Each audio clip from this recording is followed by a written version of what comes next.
Set.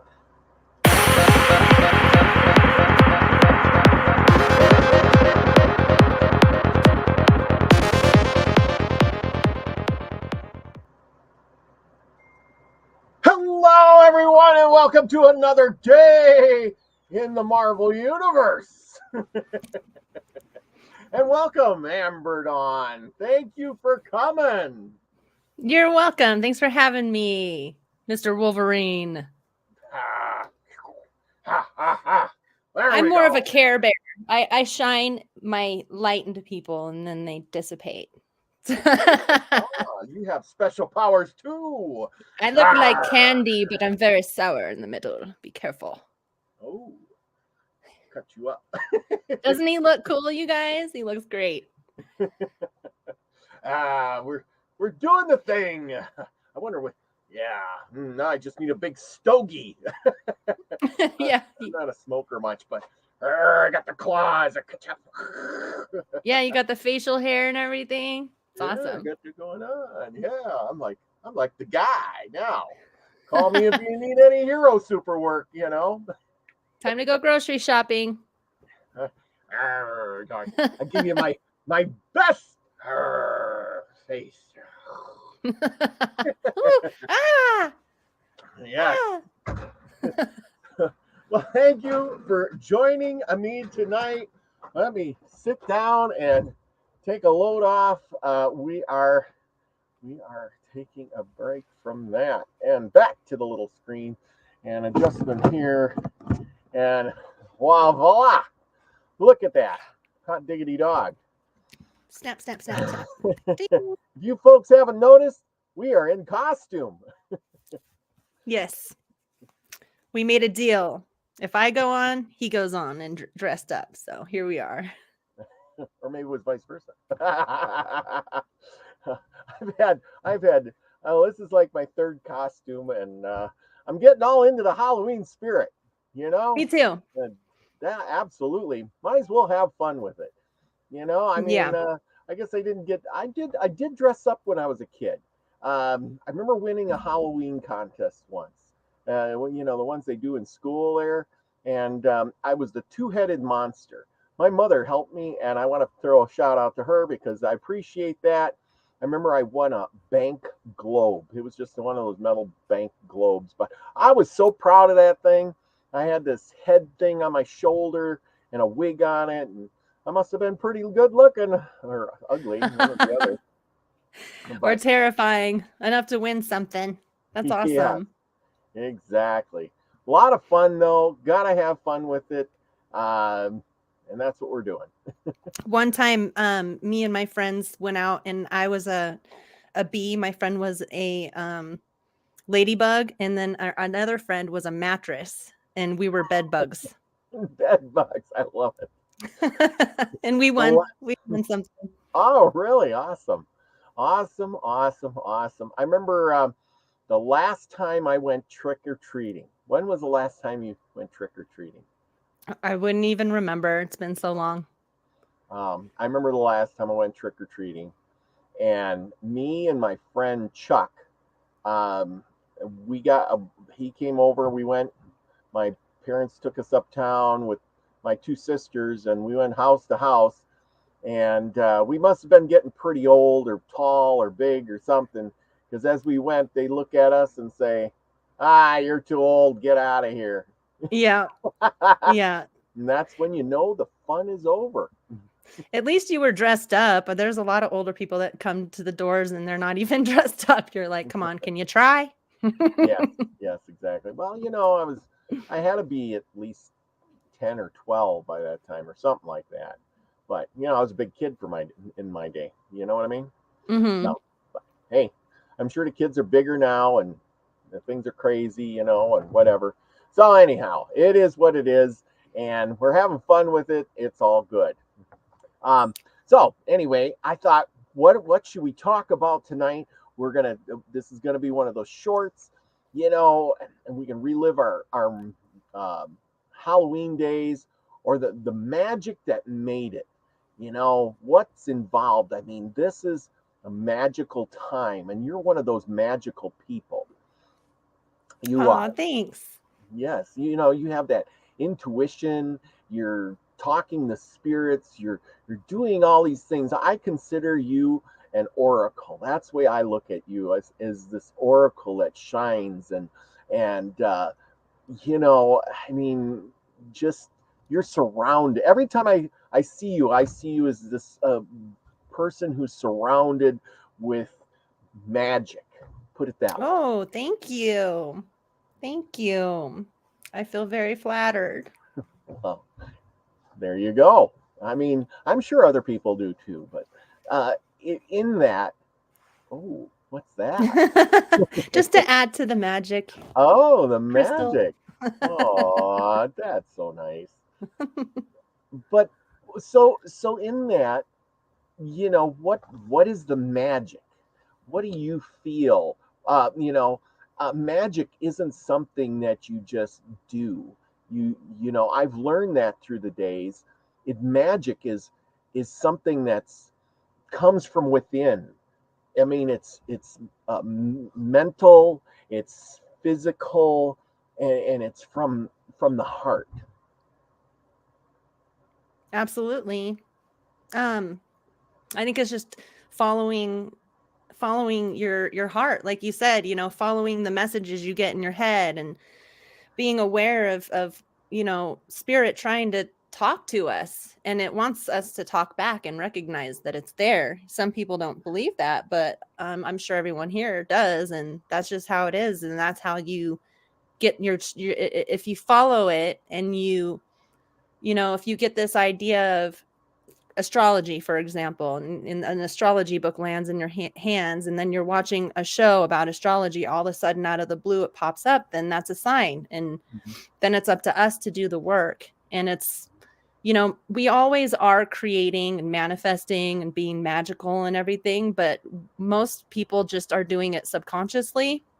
Mm, So that's when the magic becomes so special. Not that we're saying magic, but really it's just manifestation and using the energies properly, right? mhm. So it's all about like having more control over your subconscious mind, realizing what you have going on in your subconscious so that you can clean that out, and then Mhm. you can be more able to manifest what you truly desire and your higher self desires, you know? Right. Yeah, yeah. So how do you feel? How do you feel when you do magic? Well, I like to, when I'm manifesting or creating this magic, it's all about being neutral. So making sure to it, if you're feeling, you want to be clear, so when you're intentionally manifesting or creating something, you have to be clear. If you have anxiety that day, probably should just work on clearing that out first.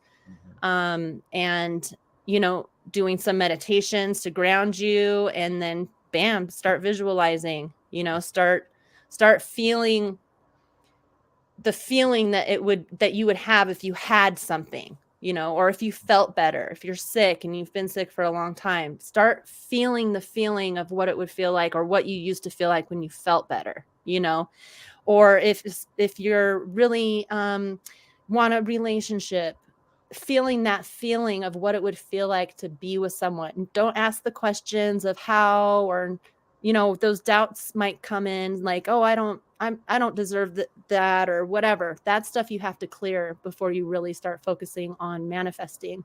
Mhm. So just feeling the feeling of how it would feel if you've already had it, Mm. you know Yes, yes, I know. I mean, that's when I've created the best magic or got manifested the things that I wanted. I felt like I had it. I was really every time I thought of it, I got really excited. Them feelings, those kind of feelings, and instead of the humdrum. So you're right on with that.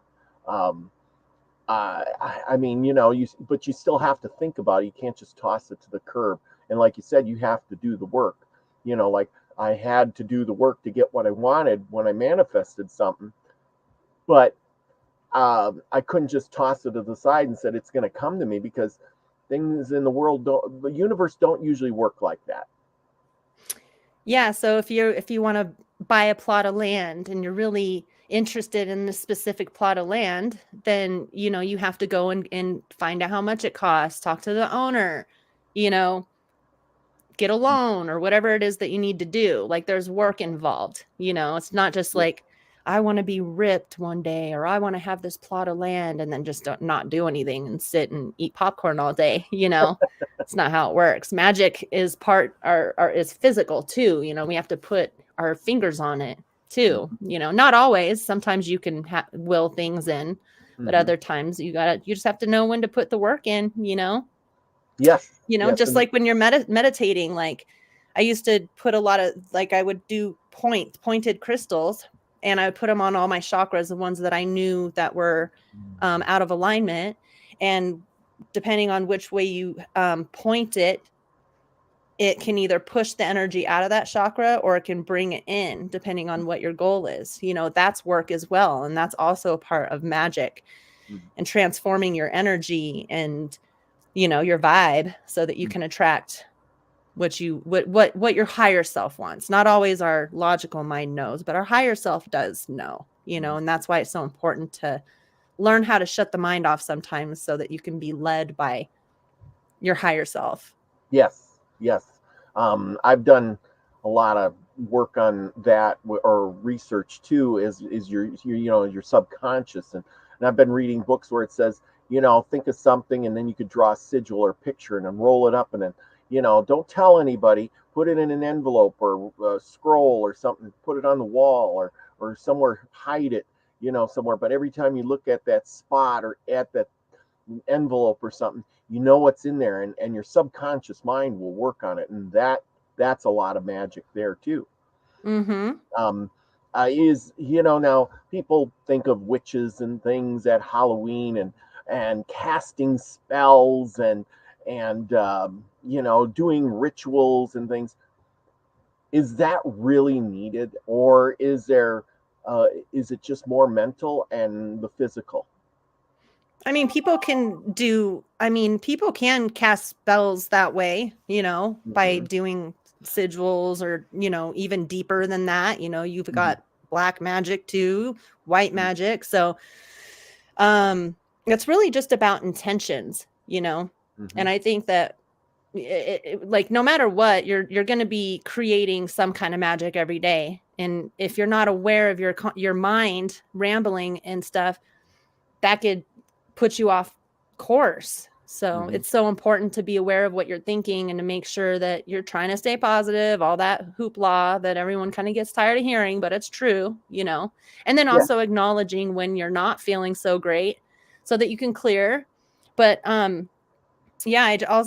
don't really know the history of Halloween. All I know is the veil is very thin around this time.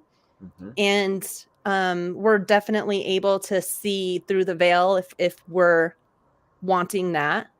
Even some people don't want to see it and they still see it. But so it's a good opportunity to communicate with your ancestors, your elders, people you haven't seen for a long time, the ones that you've never seen, never met, the ones that have always had your back. I think that it's a good time to appreciate the dead. Yeah, well, I totally agree. And that's why, when the veil gets thin like this, I mean, they've had this thing not, necessarily called Halloween around way longer than you and me have ever been around. And they, the elders, they knew this stuff. And we've turned it into some sideshow, giving candy and, putting on costumes and, things like that. But there's a whole nother meaning to it. You really want to get down to it. And I suggest everybody go out and find what it means to you and how you can celebrate it in your own way. Just like the magic, we've been told, this, that, and watch plenty of movies where the witch is sitting over a big cauldron, and which is given the things a bad rap in a way, because people go, oh, you're casting spells and things. Oh my goodness, you're a witch or something. Well, what does that mean? It doesn't mean you're over a cauldron pouring in a piece of boar's hair, stirring it up with frog legs, and adding a little bit of this and a little bit of that, and then some Mm-hmm. chicken blood, and dancing around a big giant fire in the backyard. you Some know, people do. There's a lot of yes, that going on, and yeah, that's why it's important for people that work in the light to do their little rituals, whether it just be appreciating being alive that day, whatever it is, yes, or being exactly. aware that there are dark forces going on right now. People do dedicate this time of year to do that kind of stuff. So, to just send out love, or however you want to do it, and Yeah. try to balance out that energy, hmm Oh because yeah. there is a lot of that. Oh, there, and I do believe that people do that dark magic out there, or try to, or pretend to, or something like that. But it's the big thing is that they the stigmata of the whole thing. I guess I got maybe that's the right word for it, because of movies and TV shows, and people, normal everyday people, either want to put you in one box or another, just like good and evil. Hey, either you're working with the devil or you're working with the God. Yeah. Your black magic. There's no such thing as just horrible evil magic. You're casting spells. Look at you're in Salem in the 1500s, and you said something, did something, your hands chapped, and it was a witch. Hang them, Mm-hmm. burn them at the stake. And what? Thank gosh we don't live back in those days, or you and me would be burnt at the stake already. I've you had people call me a witch, and I'm just like, thank you. know? I mean, witches Mhm. aren't bad. I mean, typically it's just about potions and tinctures and different things, Yes. herbs and all of that. So it's like, Mhm. okay, I'll take that, whatever. But Yeah. it, Yeah. unfortunately, the energy that they're putting toward you is not positive the way we take it, So it's just kind of like, But all right. oh yeah, yeah. And I've been called a wizard. And and it's like, okay, the neighbor was always like, oh yeah, you're the wizard, and I'm thinking the same thing. It's like I take it more as a compliment than. But like I said, if we lived 200 years ago or three, oh, maybe we wouldn't be in such good shape. But I don't think we were in good shape back then. I mean, if you're already thinking you may have been in that situation, you probably were, because I know I was, a few hmm times. So, hmm yeah, yeah, oh but we're yeah, back. we're back and better than ever. Yeah. I love it. Ugh. So anyway, we're dressed up, and Nina's having her party on Sunday on Sin Day Live. So hope you get over there and pop in. I'm gonna pop in for sure. I'm sure there's a lot of other people. We're all gonna be dressed up, people. We're gonna be dressed up and ready to go at the costume party that you can have right in your own home. Now you don't have to dress up all fancy and stuff, but go on over there and join me also on Saturday night. Milky Way Soul Tribe will be having their own little party of some sort, one way or another. And And Amber, after this, I don't know when you're airing this, but I'm doing a little Halloween party myself. So on Amber oh Dawn yeah, yeah. Tarot. So go back and watch Amber's party. I'm probably going to put this on. This will be Saturday. I think, yeah, Saturday you'll have this on. Yeah, Either you that can or watch the replay. watch the replay. It's going to be fun, because that's what it's all about. Just going out, having fun with it, and being your favorite superhero. Yeah, like He's now the translucent. there you Yes, go. there you go. I'm Wolverine the Disappearer if I do it I right. love it. That's awesome. That's You, like a perfect fit. the thing is you get out here and then you put on the costume and you realize that they put their underwear on the wrong end. It's like, what the fudge? Who dresses like this? No wonder why this costume thing went out of style in the 80s. People realize that I want to dress up, but I got to put my underwear on the outside. What I gotta kind of put my tights superhero on does and this? yeah. Well, they got new costumes now, so it's all good. It's because they want the superheroes to show their bulge. Their muscles. Remember back in the day, Yeah, they their had, biceps. and now Well, they do too. They always muscle them up a little bit. I got muscles too, but it's all good. Well, you go to your party and have a great time, and I'll be watching. Thanks for having me. Thank you, Oh, everybody. thank you for coming. Remember, go out and be the frequency you want to receive, everyone. We love you all. See you soon.